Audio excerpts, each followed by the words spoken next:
तेव्हा असं वाटलं, म्हणजे अगोदर झोपेची गोळी सुद्धा खावी लागायची झोप येण्यासाठी. आपण एवढं मोठं पुणे आहे, तर पुण्यात आकुर्डीच असं ठिकाण तुम्ही का निवडलं की बाबा इथंच आपलं दुकान चालू शकतो? तिथं सगळेजण विचारतात, सल्ले देतात, पण जेव्हा खरंच मदतीची गरज येते ना, तेव्हा कोण कुणाचं नसतं.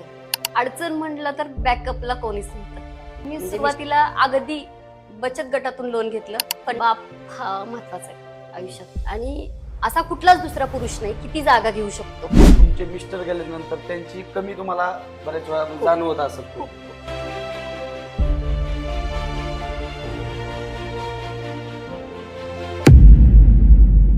नमस्ते, मी तुमच्या सगळ्यांचा आवडता ऋषी कांडेकर. आज आपण आलोय बिझनेस वुमन सुप्रियाताई यांच्याकडे. तर ताई नमस्ते. नमस्ते. ताई तुमची एकदा संपूर्ण माहिती सांगा. माझं नाव सुप्रिया पवार, सुप्रिया आनंदा पवार. अच्छा अच्छा. नमस्ते, माझं नाव सुप्रिया आनंदा पवार. माझं मूळ गाव बेलवडे, खुर्द बेलवडे, पाटण साईडला आहे ते. तर तिथून ते सासर आहे माझं. माहेर माझं कोळे आहे, कोळेची आहे ऍक्च्युली. कराडच्या शेजारी कोळे नावाचं गाव आहे, तिथली आहे. ताई तुमची म्हणजे तुम्ही शिक्षण किती केलं ताई? माझं शिक्षण तसं म्हणायला झालं तर डिप्लोमा झाला ATD. हम्म, मग त्यातून मी पुढं काय काय काय काय शिकत गेले. हम्म. जास्त नाहीये माझं शिक्षण, खूप कमी आहे म्हणून. हा. मग त्यानंतर लग्न? हा, लहान वयातच, म्हणजे कमी वयातच लग्न झालं. हा. 20व्या वर्षी लग्न झालं माझं. अच्छा अच्छा. तर तुमचे मिस्टर काय करत होते? माझे मिस्टर टाटा मोटर्स मध्ये होते. हा. तर ते 2017 साली एक्सपायर झाले. कशामुळं? स्वाईन फ्लू झाला होता त्यांना. हा. मग त्यातून म्हणजे निमोनिया म्हणून घोषित केलं त्यांनी.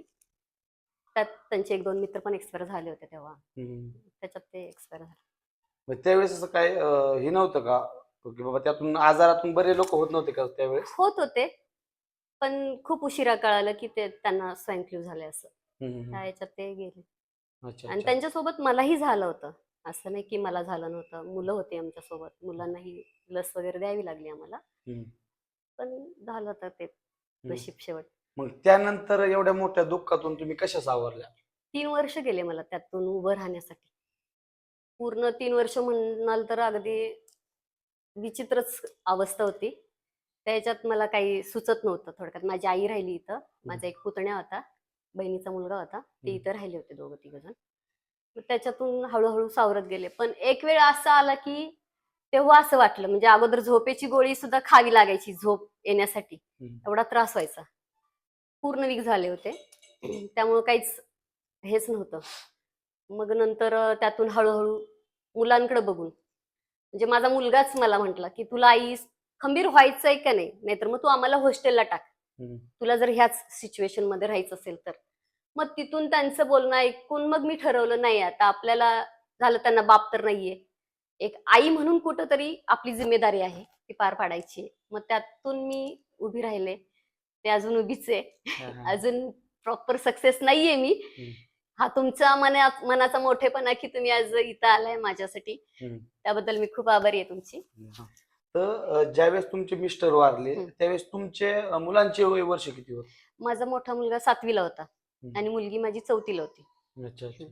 लहान भेटला, पण मी जास्त नाही घेतला थोडक्यात, कारण मला आधार घ्यायला आवडत नाही. स्वाभिमान येतो कुठंतरी. ते म्हणतात ना, एक लेडीज आहे म्हटल्यावर तो येतोच, आणि तो आहे माझ्याकडे. खूप आहे स्वाभिमानी मी. शक्यतो कुटनाच्या समोर झुकत नाही. सो थोडासा घेतला बॅकअप, भावांचा घेतला, आईचा खूप झाली, आईची खूप म्हणजे खूप मदत झाली. मला वडील पण नाहीयेत, त्या गोष्टीचं मला वाईट वाटतं. मला मिस्टरही नाहीत आणि वडीलही नाहीत, त्यामुळे मी जरा असते दुःखातच असते म्हणा तरी चालेल. मग जे तुम्ही सांगितलं की एक 3 वर्षाचा काळ तुमच्यासाठी खूप वाईट गेला, मग त्यानंतर कशी सुरुवात केली की बाबा काहीतरी एक तुम्ही सुरुवात केली, कशी केली? नाही, मी जवळजवळ आहे ना 22 वर्ष पार्लरच करतेय. म्हणजे मिस्टर होते तरी माझं पार्लर होतं की नाही, मला हे नाही, मला ते करायचंय. कुठून 4 पैसे येतील, आपल्या मुलांचं करिअर कसं छान होईल, याच्याकडे खूप खूप भर होता. परत मूर्ती मेकिंगचं मी केलं. मी तो टेरेसवरतीच कारखाना टाकला होता, पण प्रॉफिट मी भरपूर काढलं. असा माझा कोणताच बिझनेस नाही स्वामींच्या कृपेनं की मी त्यात हरली गेली, असं कोणताच बिझनेस नाही. मला त्या बिझनेसमध्ये प्रॉफिटच वाटलं नाही नंतर पार्लरमध्ये. आणि माझं खरी हॉबी माझी कुकिंगची आहे. मला खूप स्वयंपाक करायला खूप आवडतं, प्रमाणाच्या बाहेर. मी इथं गव्हर्नमेंटचे क्लासेस वगैरे घ्यायची. सो त्यामुळं मला असं वाटायचं की नाही, आपण काहीतरी केलं पाहिजे. एक वेळ असंच मुलाला घेतलं सोबत, चल म्हटलं मार्केट तरी फिरून येऊ, काय आहे बाहेर ते तरी बघता येईल, म्हणून बाहेर पडलो. बाहेर गेल्यानंतर असं कळालं की जी मुलं आहेत आता, बॅचलर मुलं शिकण्यासाठी आलेले आहेत, मुलं मुली सगळेच, तर तिथं असं मला जाणवलं की भरपूर हॉटेल आहेत आजूबाजूला, सगळीकडे मेस आहेत, सगळे सगळे, पण तरी कुठेतरी पौष्टिक जेवण त्यांना भेटत नाहीये, असं म्हणजे मला वाटलं. नंतर डोक्यात असा विचार आला, मी 3 दिवस घेतले विचार करण्यासाठी की बाबा जर आपण असं काही केलं तर आपण त्यातून काय देऊ शकतो. तर मग काय देऊ शकतो म्हणता म्हणता असं वाटलं की जर आपला मुलगा हॉस्टेल असता तर तोही असंच काहीतरी वेडवाकडं खाऊन बर्गर पिझ्झा वगैरे ह्याच्यातच, पोरं आजकाल पोरांना ते एक क्रेज आहे जास्त, हेच खाणार, पौष्टिक काहीच भेटणार नाही. मग आपल्या पण मुलाचा हाल झाला असतं. अशा उद्देशाने मग नंतर मी हॉटेल लाईन मध्ये घुसले. हॉटेल लाईनला आता सध्या मला 2 वर्ष पूर्ण झाले आणि स्वामींच्या कृपेनं खूप भरभराटही झाली आणि पब्लिसिटी पण खूप छान मिळाली मला. तर लोकेशन कुठे आहे आपल्या म्हणजे हॉटेलचं किंवा मेसचं? आकुर्डीत आहे माझं हॉटेल, रेल्वे स्टेशनच्या पाठीमागच्या साईडला, वैष्णव माता मंदिराच्या शेजारीच आहे. अच्छा अच्छा. मार्तंड आपण म्हणून आहे. एवढं मोठं पुणे आहे, तर पुण्यात आकुर्डीच असं ठिकाण तुम्ही का निवडलं की बाबा इथंच आपलं दुकान चालू शकतो हॉटेल? तिथं आजूबाजूला कॉलेज खूप आहेत आणि मग तिथं मला असं वाटलं की मुलं बाबा जेवणासाठी तरसतात बरीच अशी, जर माझे स्वतःचे क्लायंट, आता मी हे सांगायला नाही पाहिजे पण तरी सांगते, खूप सारे असे क्लायंट आहेत माझे की त्यांना घरचंच जेवायचं असतं आणि आपण ती देतो का क्वालिटी, तर ती देतो, त्यात काय हे नाही. तुम्हाला माझ्या हॉटेलमध्ये किंवा माझ्या जेवणामध्ये कुठंच टेस्टिंग पावडर किंवा सोडा हा प्रकार कुठंच नाही. भले मला 2 कस्टमर कमी आले तरी चालतील, ज्यांना क्वालिटी माहितीये, ज्यांना हेल्दीच राहायचंय, ते एकदा जेवले की ते नंतर येतातच. हा एक छान हे, आणि कस्टमर बरोबर अगदी घरच्यासारखंच रिलेशन होतं तयार. मग म्हणजे ते काय काय देतात तुम्ही की बाबा एका आम्ही plate मध्ये? व्हेज थाळी पण देतो, नॉनव्हेज पण देतो, आणि आता 1 वर्ष झालं मी डब्यांचं पण सुरुवात केलीये. तर अगोदर सुरुवातीला ऍड काहीच केली नव्हती कधीच, म्हणजे काही टाकत बसले, रील्स टाकले वगैरे, हा प्रकार नाही माझ्याकडून झालेला. मला असं वाटतं की माउथ पब्लिसिटी ही बेस्ट पब्लिसिटी आहे. पण त्यातून बरेचसेच अशा मुली होत्या की ताई आम्हाला डबा द्या, किंवा मुलं होती तशी, ताई द्या आम्हाला, आम्हाला घरचं जेवायचंय वगैरे. त्यातून हळूहळू हळू अगोदर 10 डब्यांपासून माझी सुरुवात झाली होती. आता नाही म्हटलं तर 150 ते 200 डबे मी काढते. अरे वा. आणि ज्यावेळेस तुम्ही या हॉटेल व्यवसायात आल्या त्यावेळेस तुम्हाला काय काय अडचणी आल्या की बाबा? अडचण म्हटलं तर बॅकअपला कोणीच नव्हतं, म्हणजे मिस्टरही नाही, आणि मी असं नाही की मी कुणाकडून तरी घेऊन करावं. आहेत असे 1-2 मैत्रिणी आहेत माझ्या की मला राहिल्या उभ्या प्रत्येक अडीअडचणीत, पण इतकं पण आपण त्यांच्यावर भरोसा ठेवून नाही राहू शकत. तर मी सुरुवातीला अगदी बचत गटातून लोन घेतलं, फंडातून घेतलं, 1.5 लाखाचं लोन घेतलं. 1.5 लाखावर मी माझा व्यवसाय उभा केलाय. बऱ्यापैकी घरातले सगळे भांडे मी तिथं वापरले, का तर ती गुंतवणूक मला नव्हती करायची, आणि प्लस 2 जबाबदाऱ्या पण होत्या ना माझ्याकडे, मुलगा पण मुलगी पण, त्यांची फीस भरायची, मग ते सगळं मला मॅनेज करावं लागत होतं. सो मग मी हळूहळू हळूहळू आता इथपर्यंत पोहोचलीये. आता स्वामींची कृपा कुठपर्यंत नेतील ते माहित नाही, जे काही घडेल ते त्यांच्या कृपेने घडेल. नक्कीच. तर आतापर्यंत एवढं आपण बोललो त्यावेळेस तुम्ही म्हणजे प्रत्येक वेळा स्वामी समर्थांचं नाव घेतलं, तर एवढं असं काय स्वामींच्या बद्दल तुमचं प्रेम आहे, त्यातून काय तुम्हाला? स्वामी म्हणजे माझा बाप स्वामीच आहेत, माझा मित्र स्वामी आहेत, माझा भाऊ स्वामी आहेत. थोडक्यात सांगायचं म्हणजे मी सगळी नाती स्वामींमध्ये बघते. मी कधी कोणत्याच जेंट्स समोर किंवा लेडीज समोर रडत नाही. येतं हळवी आहे, आता साहजिक मन मला भावना पण आहेत, पण जे काही असेल ते तिथं रडते. त्यांनी खूप सावरले मला, खूप म्हणजे खूप. काय असा अनुभव आला की स्वामींकडून की बाबा एवढी इमोशनली तुम्ही स्वामींशी अटॅच झाले, असं काय जाणवलं तुम्हाला? अनुभव असा झाला, आता जवळजवळ मिस्टर एक्सपायर होऊन 11 वर्ष झाले. त्या 11 वर्षात मला कधी कुणाच्या पुढे हात पसरून दिले नाही त्यांनी. हा सगळ्यात बेस्ट अनुभव. प्लस माझा मान, माझी रिस्पेक्ट जी आहे ती आहेच. हा, नाव ठेवणारे असतात, नाही असं नाही. ज्याला आपण खपत नाही ते आता आपण म्हणतोच ना, जी बरोबरी करू शकत नाही ती नावं ठेवतात. त्याच्याबद्दल मला कधीच काही नाही, म्हणजे मी असं मानत नाही की माझा कोणी शत्रू आहे, आणि शक्यतो आयुष्यात नसावा ही शत्रू, असं मी नक्की स्वामींना सांगेन. मी रोज म्हणजे अगदी नाही म्हटलं तरी अर्धा तास स्वामींबरोबर गप्पा मारते. हम्म. आणि मीच नाही, माझी मुलं सुद्धा, त्यांनाही तीच सवय झालीये. हम्म. खूप स्वामी म्हणजे एक आमचं फॅमिली मेंबर आहे अच्छा. आणि हक्काचा मेंबर आहे. हा. म्हणजे मी हा खूप पण तुमचे मिस्टर गेल्यानंतर त्यांची कमी तुम्हाला बऱ्याच वेळा खूप जाणवत असेल खूप. खूप खूप जास्त करून मुलांच्या वेळेस जाणवते. म्हणजे मला असं वाटतं की माझं एक ठीक आहे, जाऊ दे.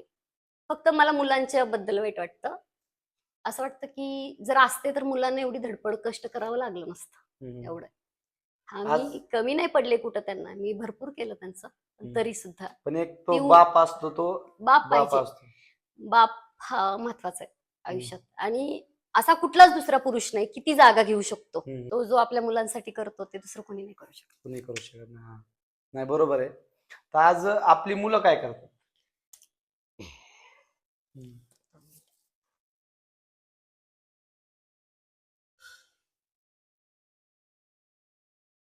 माझा मोठा मुलगा लास्ट इयरला इंजिनिअरिंगच्या, तो AI करतो. मशीन लर्निंग, AI आणि कॉम्प्युटर सायन्स हम्म. असं तिन्ही थीम आहेत त्याच्या. तर तो आता लास्ट इयर करतो. पण त्याचाही स्ट्रगल खूप आहे. हम्म. म्हणजे मी असं मानते की म्हणजे मुलगी पण आहे. हम्म. मुलगी आता फर्स्ट इयरला, सेकंड इयरला आहे आता. हम्म. ती सायबर सिक्युरिटी करते. हम्म.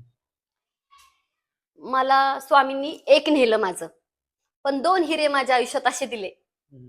की मला कधी कुठल्या मैत्रिणीची गरज लागली नाही ना कुठल्या मित्राची गरज लागली नाही. असा माझा मुलगा आहे आणि मुलगी पण आहे. हम्म. म्हणजे मुलगी तर अगदी माझी आई आहे असं म्हणा, हम्म. आणि मुलगा माझा बाप आहे असं म्हणा. म्हणजे माझी काळजी घेणं, हम्म. म्हणजे ठीक आहे मी घेते त्यांची, सगळं करते, पण आज ते पण माझ्यासाठी खूप करतात असं काही नाही. आणि माझ्या मुलानं तर 12वी झाली की तेव्हापासून जबाबदारी घेतली अंगावर बऱ्यापैकी. आणि एक म्हणतो ना आपण, ज्याला बाप नाही तो सर्व गुण संपन्नच असतो मुलगा. हम्म. का तर त्यांना बघितलेलं असतं आईचं स्ट्रगल. नाही, आमच्या तिघांचं बॉन्ड असं आहे, एक मित्र मैत्रीण पहिल्यांदा येतो आम्ही तिघही. हम्म. त्याच्या लाईफ मध्ये जे काही होतं ते तो मला सांगतो. मी आई आहे, मी तर उलट किती हे केलं पाहिजे, पण माझं सुद्धा अख्खी लाईफ माझ्या मुलांना माहितीये आणि मुलगीची पण अख्खी लाईफ आमच्याकडे मला माहितीये. हम्म. रोज आमच्यात नाही म्हणलं तरी 1 ते 1.5 तास चर्चा असते की कुणाचं काय झालं, कुणाच्या लाईफ मध्ये काय झालं, आज कॉलेजमध्ये काय झालं, हे सगळं. म्हणजे आमच्यात टीव्ही हा फक्त शोला आहे, हम्म. टीव्ही हा प्रकार चालत नाही. आणि मला अशी सवय नाही की शेजापाजारी जाऊन बसणं किंवा गप्पा मारत बसणं. माझं काय असेल ती माझी मुलं आहेत आणि मुलांना पण मित्रांची कधी गरज वाटली नाही, तेही काय असेल ते मी आहे त्यांची. तर बरोबर आहे ताई, की आपल्या आईचा, आपल्या वडिलांचा आपल्या मुलांवरती विश्वास असतो आणि असला पण पाहिजे. पण तुमच्या बोलण्यातून जाणवलं की तुमच्या मुलांचं आणि मुलींचं तुमच्यात बॉन्डिंग खूप छान आहे. तर एक आपल्या पालकांचं आपल्या मुलांशी चांगलं बॉन्डिंग असलं तर काय फायदा होतो का? खूप होतं. मुलंही चांगल्याच मार्गावर राहणार त्या गोष्टीतून. हम्म. म्हणजे तुम्ही मोबाईल देता, तुम्ही सगळं करता, सगळं करा. त्यांना फुल फ्रीडम द्या. मी तर या मताची आहे. म्हणजे मला आता माझी मुलगी, मुलीचं घ्या, मुलाचं तर तो ऑलरेडी एक हिराच आहे सोडा. मुलगी पण खूप. मुलगीला मी लहानपणापासून मेहंदी, रांगोळी, अगदी स्वयंपाक सुद्धा, हम्म. अगदी धपाटीपासून भाकरीपर्यंत माझी मुलगी अगदी उत्तम आणि उत्कृष्ट स्वयंपाक बनवते. हम्म. इथपर्यंत ती शिकलीये. म्हणजे तिला बाहेरची मैत्रिणींची गरजच लागली नाही. हम्म. असं घरात आमच्या बॉन्डिंग असतं. ती ऑर्डरी घेते बाहेरच्या. ती ड्रॉइंग कर. तिचं ड्रॉइंग एक नंबर आहे. हम्म. प्लस तिचं हँडरायटिंग एक नंबर आहे. आणि तिला मी असं घडवलंय की मुलींसारखं नको राहू. कारण हे जग वेगळं आहे. तू एक मुलगा म्हणून जगलीस तरी मला काही हरकत नाही. हम्म. स्वतःच्या पायावर थोडक्यात स्वतःच्या उभा राहा. पायावर तर पाहिजेच पाहिजे. हम्म. पण तिचं बोलणं डॅशिंग आहे. ती आज सगळ्या प्रकारच्या गाड्या चालवते. प्लस तिचं एक नेचर खूप वेगळं आहे तिचं. ती अगदी मोजकच बोलते, हम्म. पण अगदी पॉइंटशीरच बोलते. पण तुम्हाला वाटत नाही का, जर आपण एवढं फ्रीडम दिलं तर ते त्याचा तो फायदा पण मुलं घेऊ शकतात असं तुम्हाला वाटत नाही नाही? वाटलं. कारण माझ्या मुलांनी कधीच मला फसवलं नाही. कारण त्यांनी माझं स्ट्रगल बघितलंय. हम्म. हा मान्य आहे, मला घर होतं. पण घर फक्त असून उपयोग नाही. मला बाकीचं पण होतं ना. हम्म. माझ्या मुलाची 2.5 लाख फी आहे. मुलीची 1.5 लाखापर्यंत जाते. सगळं खर्च तो मॅनेज करायचा असतो. सगळेजण विचारतात, सल्ले देतात, पण जेव्हा खरंच मदतीची गरज येते ना, तेव्हा कोण कुणाचं नसतं. हे आहे. आले का ज्यावेळेस तुमच्या वाईट वेळ आली त्यावेळेस तुमचे शेजारी पाजारी जे आपण ज्यांचा आयुष्यभर विचार करत बसतो, हा काय म्हणल तो काय म्हणल, ते आले का तुमच्या वाईट वेळेत धावून आले? हा आले, धावून आले ते. पण सुरुवातीची 2 वर्ष मला खूप खडतर गेली. म्हणजे साहजिक, आता लेडीज आहे म्हटल्यावर एक वेगळं राहतं. अरे, सिंगल मदर आहे बाबा, कसं हळदी कुंकवाला बोलवायचं तिला, किंवा कसं सण त्यांचे असतात. स्टेटसला त्या फिरून आल्या तर त्या स्टेटसला सुद्धा टाकत नव्हत्या. अशाही लेडीज आहेत की बाबा मला काहीतरी वाटेल, म्हणजे त्यांनी माझी म्हणजे त्यांना माझी काळजी होती की मला वाईट वाटू नये म्हणून. पण मैत्रिणी म्हणाल तर खूप आहेत, मला प्रमाणाच्या बाहेर आहेत. मी सांगितलं, मगाशीच हा विषय सांगितला तुम्हाला, स्वामींनी माझ्या बाबतीत असं एक खेळच ठेवला तो, की हिला कधी कुणाची कमतरता नाही भासली पाहिजे. प्रत्येक जण प्रत्येकाच्या जागी उभा राहिला, म्हणजे मैत्रिणींच्या बाबतीतलं. आणि जेंट्सच्या बाबतीत म्हणाल तर मी कधी असं कुणाशी जास्त संपर्कच ठेवला नाही.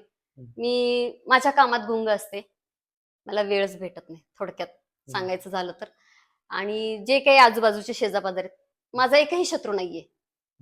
सगळे माझ्यासाठी छानच आहेत, म्हणजे वयस्कर असल्या तरीही आणि यंग असल्या तरीही सगळ्या मैत्रिणी आहेत मला, भरपूर आहेत. कधीच कुणी मला असं हे केलं नाही. फक्त मी स्वाभिमानी खूप आहे. मी कधी हा, म्हणजे थोडक्यात तुमच्याकडून हे शिकायला भेटतंय, जरी घरातला एक मेन सदस्य नसला तरी तुम्ही तुमच्या मुलांना त्यांची थोडक्यात कमी जाणून दिली नाही. एक आई म्हणून तुम्ही त्यांच्या पाठीमागे खंबीरपणे उभा राहिल्या आणि त्यांना सगळ्या गोष्टी दिल्या, असं मला वाटतं. नाही, कसं आहे, साहजिक मी मगाशीच सांगितलं की बापाचं प्रेम म्हणजे ते पैशातच दिसतं असं मला वाटतं. म्हणजे मुलांनाही वाटत असेल की मला ही गाडी नाहीये, मला हे नाहीये, मी आता ह्या वयात हे करायला नाही पाहिजे होतं. साहजिक त्यांचं एज काय आहे आता सध्याचं, 21 वर्षाचा मुलगा आहे, मुलगी 19 वर्षाची आहे. साहजिक बापाच्या पैशावर आयुष करण्याचं हे वय असतं. पण आत्ताच्या ह्या क्षणाला माझा मुलगा माझ्या मुलीचा बाप आहे असं मला वाटतं. मी कधीच 10वीच्या नंतर, म्हणजे मुलीच्या 10वीच्या नंतर मी तिचा एकही फॉर्म भरला नाही. सगळे फॉर्म माझ्या मुलांनी क्लिअर केले, तिचे भरले, ऍडमिशन त्यानं हे केलं. मुलाच्या वेळेस मी धडपड केली खूप, ते खूप झालं. मी फक्त त्यांना पैसा पुरवला. अक्षरशः रात्रभर मी शिलाई काम सुद्धा केले. आणि विषय असा आहे की मुळातच वेळ नाहीये की शेजारी जाऊन गप्पा मारत बसणं, टाइम वेस्ट करणं. मला अगदी जर पूर्ण रिकामा वेळ असेल ना, तर मी देवपूजा करत बसेल. मी ग्रंथ वाचन, मला वाचन खूप आवडतं. मला झाडं लावायला खूप आवडतात. म्हणजे मी त्याच्यातच आनंदी आहे, असं काही हे नाहीये. हा, ती उणीव जी आहे ती नाही भरू शकत, कोणच नाही भरू शकत.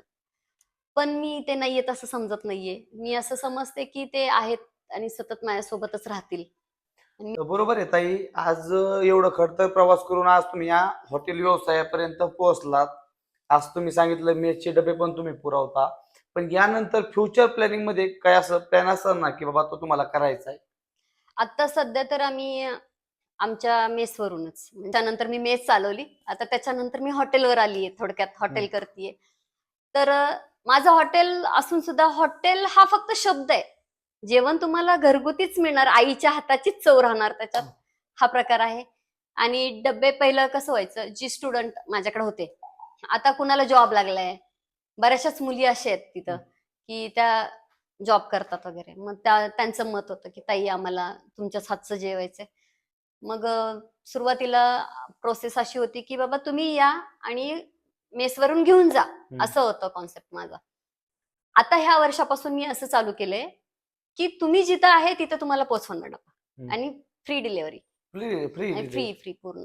मग आता सध्या भूमकर चौक, वाकड, चिंचवड, चिखली एवढ्या एरियात माझे डबे आहेत. याच्यापेक्षा ठीक आहे, तुम्ही सांगितलं की फ्री डिलिव्हरी पण तुम्ही देता, पण ते द्यायला तुम्हाला परवडतं का? हा, परवडतं, कारण आपली डब्यांची क्वांटिटी तशी खूप जास्तच आहे ऍक्च्युली. सो मला एक डबा द्यायला पण तेवढंच पेट्रोल जाणार आहे आणि 10-15 डबे द्यायला पण तेवढंच जाणार आहे. सो मी देऊ शकते. आणि माझं हे सगळं काम माझा मुलगा मॅनेज करतो, मी नाही. म्हणजे माझा एक हेतू असा आहे की बाबा तू शिक्षण पण घे, प्लस तुला बाहेरचं ज्ञानही पाहिजे, म्हणजे नॉलेज कुठंच कमी नाही पडलं पाहिजे. सो नंतर तुझा साईड बिझनेस म्हणून पण हा धंदा होऊ शकतो. आणि ह्या सगळ्याच्या मागची माझी जी कॉन्सेप्ट आहे ती खूप वेगळी आहे. मला असं वाटतं की एक सिंगल मदर जरी असली तरी ती दोन्ही मुलं किंवा आपली मुलं स्वतःची खूप छान पद्धतीत सांभाळू शकते. आणि त्यांना चांगले संस्कारही लावू शकते, त्यांच्या पायावरही त्यांना उभं करू शकते. मला महिलांना हेच सांगायचंय की बाबा तुम्ही कधी डगमगू नका. कोणताही आधार येत राहतो, कुठूनही येतो, कसाही येतो. तो आहे, वर बसलाय. बिलीव्ह इन कर्मा असं मला वाटतं, की प्रत्येक वेळेस आपली कर्म बघायची आणि ती क्लिअर ठेवण्याचा प्रयत्न करायचा. हो. आपण आज या पुण्यामध्ये खूप असतील मेसचे दुकानं, हॉटेल खूप असतील. पण लोकांनी तुमच्यावरच विश्वास किंवा आपल्यापाशीच का आला पाहिजे असं काय खास आहे आपल्याकडं? आपुलकी. सगळ्यात महत्वाचं आपुलकी. आज जर माझं क्लायंट माझ्याकडे येऊन त्यांचं जर दुःख मला सांगत असेल किंवा त्यांचं मन मोकळं करत असेल, म्हणजे असं तुम्ही येऊन बघितलं जर हॉटेलवरती, तर प्रत्येकानं काहीतरी नातं माझ्याबरोबर क्रिएट केलंय. हं. कोण ताई म्हणतं, कोण मावशी म्हणतं, कोण आई म्हणतं. आईही म्हणणारी आहेत हं मला मुलं, की ज्यांना खरंच आई नाहीये, हं. अशीही मुलं आहेत. आणि बऱ्याचदा असं होतं, जी खरंच गरीब घरची मुलं आहेत, त्यांच्याकडे अक्षरशः फक्त चपाती घेण्यासाठीच पैसे असतात. मग लक्षात येतं आपण आता एवढं वर्ष मुरलोय आपण हं. बिझनेसमध्ये.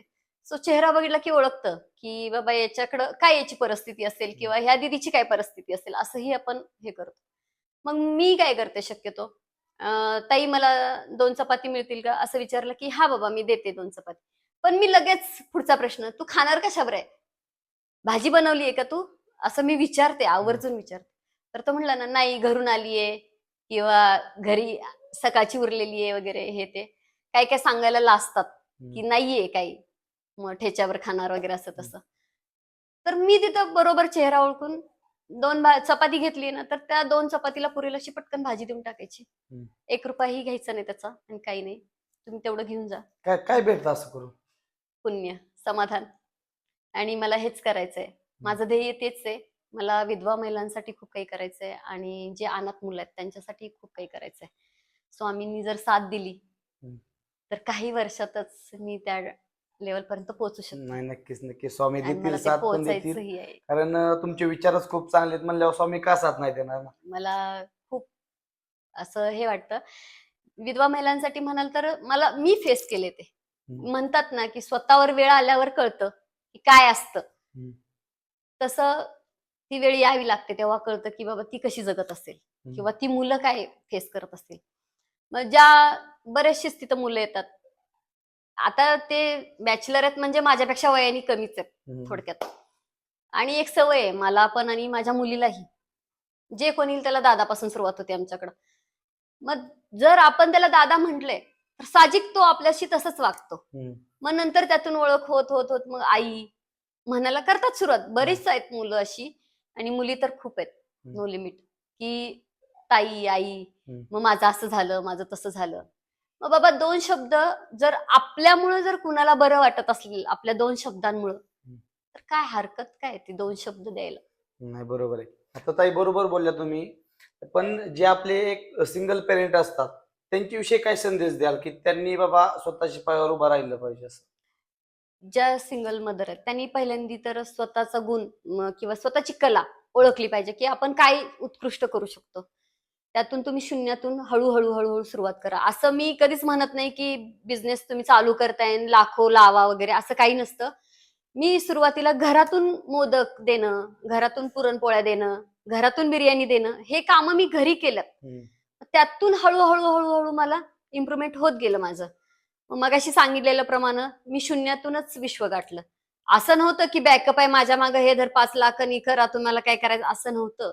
हं. मी हे असं छोटे-मोठे लोन घेऊन वगैरे असं पुढेपर्यंत गेली. इथपर्यंत आली आता सध्या. अजून खूप पुढे जायचंय मला. हं. नाही, बरोबर आहे. तुम्ही करताय, चांगलं करताय. पण तुमच्या मनात असा विचार नाही आला, की बाबा 4 लोकं काय म्हणतील? हे बघा दादा, 4 लोकांचा जर मी विचार करत बसले असते, तर आज माझी मुलं एवढी शिकली नसती. थोडक्यात सांगायचा उद्देश. असं काही नव्हतं, की गडगंज आहे पहिल्यापासून आणि मी ते खर्च करत बसले, असं काही नाही. मी कष्ट करूनच इथपर्यंत आली. जेव्हा माझ्या मुलांची फी भरायची होती, तेव्हा कुणी मला येऊन विचारलं नाही, की "तू कशी फी भरलीस?" अजून असे खूप आहेत, की त्यांना माहिती नाही माझी मुलं काय शिकतात हं. इथपर्यंत. आणि ही जी 4 लोकं म्हणता ना, आज नावं ठेवतील, उद्या नावं ठेवतील, परवा तुम्ही चांगलं केलं तरी ते नावच ठेवणार आहेत. वाईट केलं तरी नावच ठेवणार आहेत. हं. आपण आपलं कर्म सोडायचं नाही. जिद्दीनं उभं राहायचंय फक्त. माझ्या माझ्या बाबतीत म्हणाल तर माझ्या पुढे फक्त 2च टार्गेट होते. एक माझी मुलं. सगळ्यात पहिलं टार्गेट की त्यांना खूप छान लेवलवर शिकवणं आणि त्यांचं पूर्ण शिक्षण करिअर त्यांचं अगदी छान घडवणं, हे एक टार्गेट होतं. आणि दुसरं टार्गेट माझं म्हणजे माझ्या आयुष्यातला नियम आहे, हा टार्गेट नाही म्हणता येणार, एक नियम, की गोरगरिबांसाठी कुठंतरी मला देणाऱ्याच्या लिस्टमध्ये राहायचंय, घेणाऱ्याच्या लिस्टमध्ये नाही राहायचंय. आणि देवाने ती माझी इच्छा लवकर पूर्ण करो. आणि करतोय देव हळूहळू, मी पोहोचेल त्या टप्प्यापर्यंत. पण हा मान्य आहे, मी एवढी श्रेष्ठ नाहीये आणि एवढं मला व्हायचंही नाहीये, पण मला खूप काही करायचंय. होताही. पण आपल्याला जर आपल्या आयुष्यात खरंच सक्सेस व्हायची तर आपण काय नियम पाळला पाहिजे की बाबा आपण आयुष्यात सक्सेस होऊ शकतो? एक जर व्यावसायिक म्हटला तुम्ही तर फक्त सातत्य ठेवायचं, प्रत्येक गोष्टीला तुम्ही करत राहायचंय. तुम्हाला त्याचा मोबदला किती मिळेल, बेनिफिट काय होईल, त्याचा विचार न करता फक्त जे तुमची जिद्द आहे, ध्येयच पाहिजे फक्त डोक्यात. मला असं वाटतं की ते गाठायचंच आहे. कोण काय म्हणतंय किंवा कोण काय करतंय किंवा मला काय म्हणतील, हे जर तुम्ही डोक्यात आणत बसला तर तुम्हाला सक्सेस कधीच मिळू शकत नाही. सरळ डोळ्यावर पट्टी बांधणे, कानावर हात ठेवणे असं म्हणला तरी चालेल, आपलं कर्म करत राहणे, हा एक हे. आणि दुसरं जर स्पिरिच्युअली म्हणायचं झालं तर तर एक असं सांगेन की नेहमी एक ध्येय ठेवा, आपल्यामुळं समोरच्याच्या डोळ्यात पाणी आलं नाही पाहिजे. कधी कुणाचा शिव्या शाप किंवा तळतळाट आपल्यापर्यंत पोहोचला नाही पाहिजे, एवढं फक्त करायचं.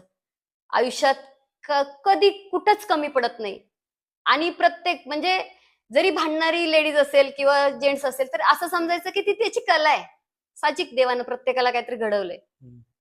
कधी कुणाला नाव नाही ठेवायचं, कधीच नाही. आपलं कर्म आपण करत आपल्याला ठेवू दे त्यांनी. म्हणजे मी माझ्या मुलांनाही तेच सांगते, समोरचा आपल्याशी कसा वागतो त्याच्याशी काही घेणं देणं नाही. आपण आपली नीतिमत्ता सोडायची नाही. प्रामाणिकपणा आपल्यात पाहिजे का, तर तो पाहिजे. तुम्ही जेव्हा समोरच्या बरोबर बोलताय तेव्हा तुमची नजर खाली नाही झाली पाहिजे, नजरेला नजर देऊनच तुम्ही बोलला पाहिजे. ह्या टप्प्यावर तुम्ही आला ना, 101% तुम्हाला सक्सेस मिळणार का, तर ते मिळणार. नाही, नक्कीच नक्कीच. पण आपण जर कायम शांतच राहिलो तर पुढचा त्याचा गैरफायदा पण घेऊ नाही शकतो नाही, ना. शांत नाही राहायचं. एकदा राहा, दोनदा राहा, तीनदा राहा, चारदा राहा. म्हणजे मी माझ्या लाईफ मधलं सांगते, 4 वेळ मी शांत बसू शकते, 5व्या वेळी मी शांत नाही बसू शकत. आरेला कार येतं का, तर येतं. जशाच तशी आहे मी. तुम्ही जर माझ्याशी गोड व्यवस्थित बोलला तर मी अगदी दादा मामा काका म्हणूनच छान राहील, छान बोलेल. पण जर तुम्ही जर वाईट तोंडातून आणलं तर मी एकदा सहन करेल, दोनदा करेल, नंतर नाही करू शकत. आणि मी माझ्या मुलीलाही हे शिकवलंय. नाही, बरोबर, तेच केलं पाहिजे. कारण आपण शांत कवर बसणार आहे ना. नाही, बोलणारे बोलतच राहणार आहेत. हम्म. आपण कुठं वेळ वाया घालवायचा असं मला वाटतं. बोलणारे खूप असतात हो. सगळेच शुभचिंतक नसतात. इथं शत्रूही असतातच. तोंड गोड बोलतात, हा, मागे गेले माघारी की काहीतरी नावं म्हणणार, ठेवतात. कोण काय करणार, कोण कसं म्हणणार. मग आपण जर प्रत्येक वेळेस त्यांचंच बघत बसलो तर आपल्या आयुष्याचं तर कोणी बघायचं आपलं नाही. कोण बघणार आहे. आज त्यांचं बघत बसायचो आणि नंतर आपल्या पुढं असा प्रश्न यायचा, अरे मी आता माझ्या मुलांची फी भरायची, कशी भरणार आहे. नाही, कुठं मी तो वेळ वाया घालू. नाही नाही, लोकांचं कसं झालंय, जसा वेळ जशी दिशा तसं लोक बोलत हा, सुटतात. बोलणारे बोलतच राहतात. बोलणार, हा. आपण आपलं कर्म करत राहायचं. नाही, नक्कीच नक्कीच. आणि वरचा बघतोय, वरचा बघतोय. नक्कीच बघतोय. नक्कीच नक्कीच. नाही, खरंच ताई, तुम्ही एक खूप महत्वाची सुंदर अशी माहिती सांगितली. आणि स्वामी तुमच्या पाठीशी नक्कीच कायम उभा राहतील आणि सगळ्यांच्याच पाठीशी उभा असतातच. तर धन्यवाद. तर आपला व्हिडिओ कसा वाटला हे कमेंट करून नक्की सांगा आणि आपल्या चॅनलला नक्की सबस्क्राईब करा. धन्यवाद. श्री स्वामी समर्थ.